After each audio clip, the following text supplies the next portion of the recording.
You're about to hear a compilation of true horror stories from Reddit. For the best experience, use headphones. It was a cozy Friday night at Jamie's apartment. The living room was dimly lit by a couple of candles, their flickering light casting shadows on the walls. Jamie, Alex, Sarah, and Chris were sprawled out on the floor, surrounded by snacks and empty soda cans, laughing and reminiscing about high school. You guys remember Mrs. Stevens' chemistry class? Man, I almost blew up the lab. Chris chuckled.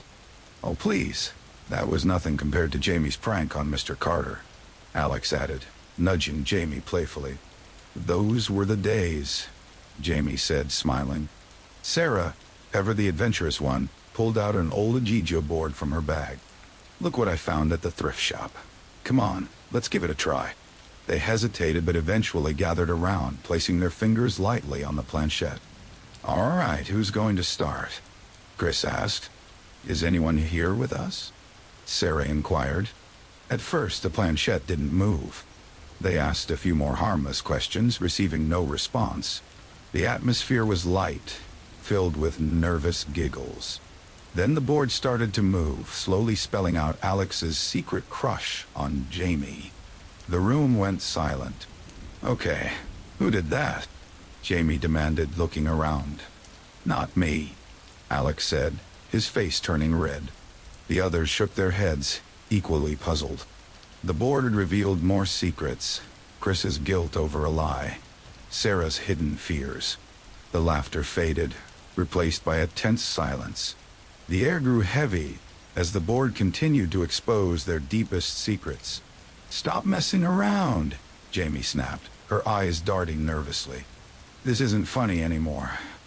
I swear, I'm not doing anything, Chris insisted, his voice shaky. The board seemed to have a mind of its own, moving faster. It spelled out a traumatic event from Jamie's past, something she had never told anyone. Her face went pale. How is this possible? Jamie whispered. The planchette moved with increasing speed, the candles flickering violently. The friends were paralyzed with fear, realizing something supernatural might be at play. The tension in the room was palpable, distrust taking hold. Maybe we should stop, Sarah suggested, her voice trembling. Yeah, let's stop, Alex agreed, eyes wide with fear. But as they tried to lift their fingers from the planchette, it wouldn't budge. They were trapped, the board continuing to spell out their darkest secrets, the atmosphere growing colder and more sinister. The tension in the room was unbearable. Jamie's secret, something she had buried deep within, hung in the air like a dark cloud. The candles flickered violently, casting eerie shadows. Whoever is doing this, stop now. Jamie's voice broke, desperation creeping in. It's not us, Jamie, Alex said, his voice shaky. We need to end this. The planchette jerked violently, spelling out, no escape. A cold breeze swept through the room, extinguishing the candles. They were plunged into darkness, the only light from the faint glow of the Ouija board. Jamie, I'm scared, Sarah admitted, her voice small. Me too, Jamie replied, trying to keep her composure. We need to work together. Let's push the planchette to goodbye and end this. They all nodded, placing their fingers back on the planchette. As they tried to move it, a force pushed back, stronger than any of them. Focus, Jamie shouted. Push it to goodbye. With a collective effort, they managed to inch the planchette closer. The board resisted fiercely, but they kept pushing, sweat dripping down their faces. Suddenly, the planchette flew off the board, hitting the wall with a loud thud. The lights flickered back on, but the unease lingered. Is it over? Chris asked, his voice barely above a whisper. I think so, Jamie replied, but she didn't sound convinced. The friends sat in stunned silence, their bond visibly strained. They had seen each other at their most vulnerable, secrets laid bare by an unseen force. I'm sorry for what the board revealed, Alex said quietly. I never meant for any of this to happen. None of us did, Jamie replied, her eyes still haunted. But we can't change what we now know. We have to move forward. They placed the Ouija board back in Sarah's bag, determined to never use it again. But the fear lingered, an unspoken understanding that something had changed forever. As they left Jamie's apartment, each friend was lost in thought, contemplating the night's events. Their friendship, once unshakable, now felt fragile, haunted by the secrets the Ouija board had exposed. For Jamie, the fear was the greatest.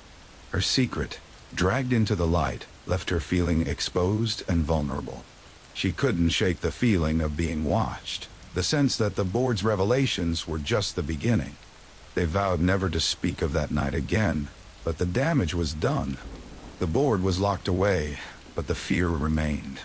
Each friend wondered if the board's influence was truly gone, or if it still lurked in the shadows, waiting to reveal more secrets.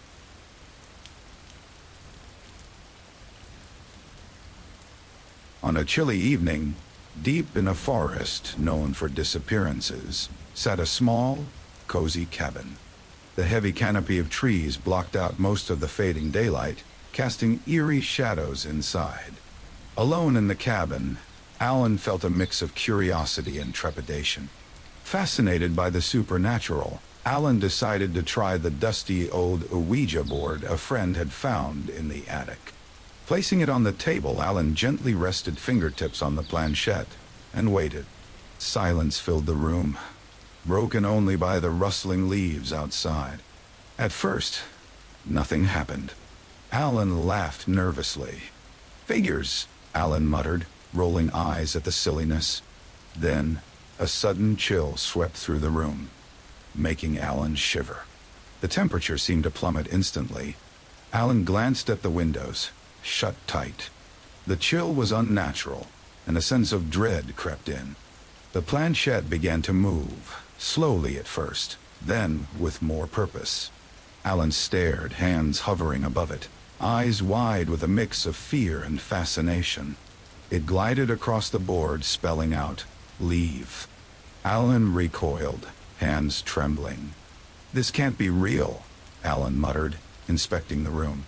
Finding no explanation for the temperature drop or the planchette's movement, Alan sat back down and touched it again. "What do you want?" The question hung in the air. The planchette moved quickly now, spelling danger. Heart pounding, Alan's breath hitched. Suddenly, there was a knock at the door, sharp and urgent, cutting through the silence. Alan froze. Slowly, with each creak of the wooden floorboards echoing loudly, Alan approached the door. Another knock, louder this time, sent shivers down the spine. Peering through the peephole, Alan saw only darkness. No one was there. Swallowing hard, Alan opened the door cautiously. The night was still, the forest an impenetrable wall of shadows. Turning back to the table, Alan's blood ran cold. The planchette had moved again on its own, spelling out tragedy. The word tragedy stared back at Alan, cold and unyielding. The planchette seemed to mock the fear in the room. Alan's mind raced, trying to grasp the situation. Was this a warning or a cruel joke from some unseen force? Determined not to be rattled, Alan whispered, "What tragedy?" But before the planchette could move, another knock echoed through the cabin, this time more insistent and desperate. Alan's nerves were fraying, but curiosity and a strange sense of defiance pushed forward. Alan flung the door open, expecting the worst. Instead, standing there, was Sam, the friend who had dared Alan to use the Ouija board. Sam's face was pale, eyes wide with terror. "Sam, what are you doing here?" Alan demanded, heart pounding. "I couldn't leave you alone with that thing," Sam stammered, glancing fearfully at the Ouija board. "Something doesn't feel right." Alan shut the door and locked it. "It's too late, Sam. The board's already said danger and tragedy." A sudden crash came from the back of the cabin. Both Alan and Sam jumped, their fear reaching a boiling point. They grabbed each other, holding on tightly. "Who's there?" Alan shouted, voice cracking. The only response was silence, deep and suffocating. Gathering courage, they moved toward the source of the noise, a dimly lit hallway. Shadows danced on the walls, creating sinister shapes. As they reached the end, a figure emerged from the darkness, eyes gleaming with a malevolent light. It was the embodiment of every nightmare, a tall, gaunt figure with hollow eyes and a twisted smile. The air grew colder, the figure radiating an aura of dread. "Stay back," Sam yelled, trying to shield Alan. But the figure advanced, slow and deliberate. "You should have heeded the warning," it hissed, voice like ice. "Now it's too late." Alan felt a surge of defiance. "What do you want from us?" The figure pointed to the Ouija board. "Your curiosity has awakened something ancient.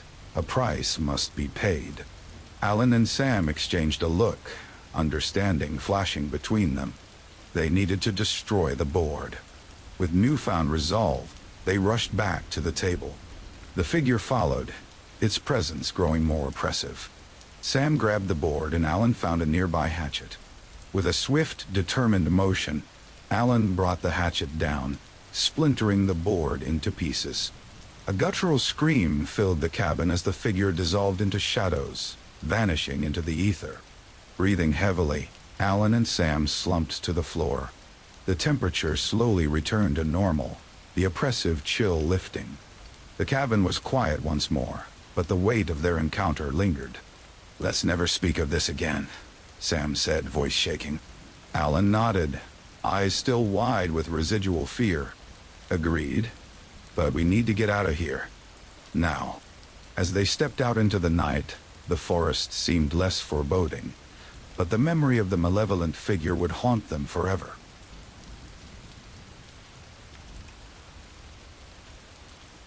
The night had started as most teenage gatherings did, a mix of excitement and boredom as we searched for that thrill to make our weekend memorable. It was Sarah who suggested the Ouija board, pulling the dusty box from her grandmother's attic. The board itself was ancient, the letters and numbers faded, the wood worn and polished by decades of fingers seeking answers. We had gathered in Sarah's dimly lit living room, the air thick with the scent of incense she insisted on burning. The flickering candlelight cast dancing shadows on the walls, giving the room a surreal, almost otherworldly atmosphere. The six of us, Sarah, Joe, Lila, Mark, Tina, and I, sat in a circle around the board, our fingers perched lightly on the planchette, our breath held in an unspoken agreement not to break the spell. The planchette moved smoothly at first, spelling out nonsense words, feeding our laughter and false sense of control. We asked innocuous questions. Who will get married first? Will we pass our exams? It was thrilling in its absurdity. The day-to-day worries replaced by something both mysterious and trivial. Then Lila, always the brave one, asked the question that started it all. "Is there anyone here with us?" The planchette glided to yes. We exchanged nervous giggles, but the excitement was palpable. Lila pressed on. "What is your name?" "Cess." The planchette began to move, our fingers following as it spelled out a name that none of us recognized. "Samuel." A chill swept through the room, and the laughter stopped. "What do you want?" Lila whispered, her voice shaky. "Freedom," the board responded. A heavy silence filled the room, as if the very air had become denser, more difficult to breathe. But we were teenagers, too foolish to stop, too cocky to consider the consequences. "How can we help you?" Tina asked, her voice barely audible. "Release me." The last movement of the planchette was accompanied by a sudden gust of wind, snuffing out the candles and plunging us into darkness. The board lay still for a moment before erupting into flames. Screams filled the room as we scrambled to put out the fire, stamping frantically on the burning board until only smoldering ashes remained. "What the hell was that?" Joe panted, his face pale and sweating. An uneasy silence fell as we realized that our little game had spiraled out of control.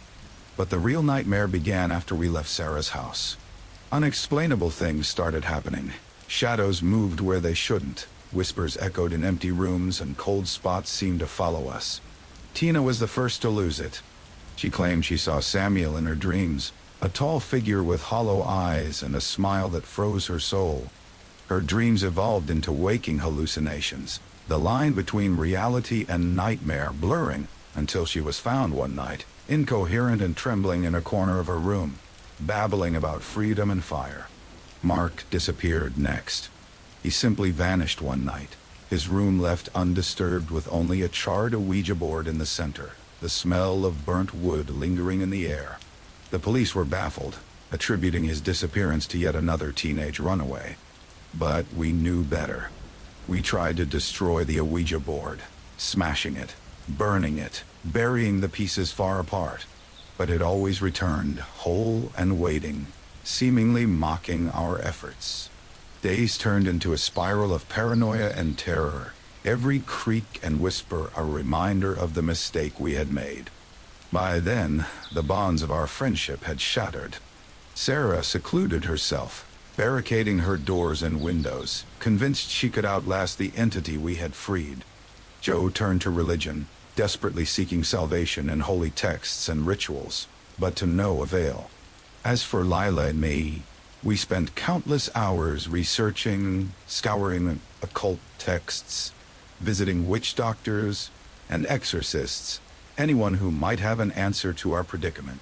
We discovered tales of beings trapped between worlds, ancient spirits given names forgotten by history, but thirsting for freedom.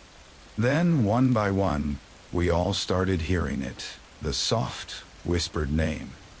Samuel, echoing in the void of night, promising release as long as we paid the ultimate price. The game had ended, but the real horror had only just begun. We thought we were safe in our ignorance, but we had invited darkness into our lives. A darkness that would not be denied its freedom.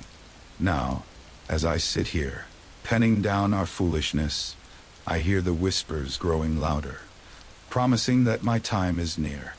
We thought the board erupted into flames, but it was our lives that slowly turned to cinders. So, if you ever come across an old dusty Ouija board in someone's attic, leave it be. Some doors, once opened, can never be closed.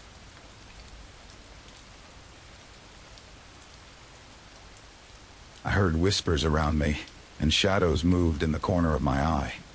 The candle's weak flame flickered, and then went out, leaving me alone in the dark.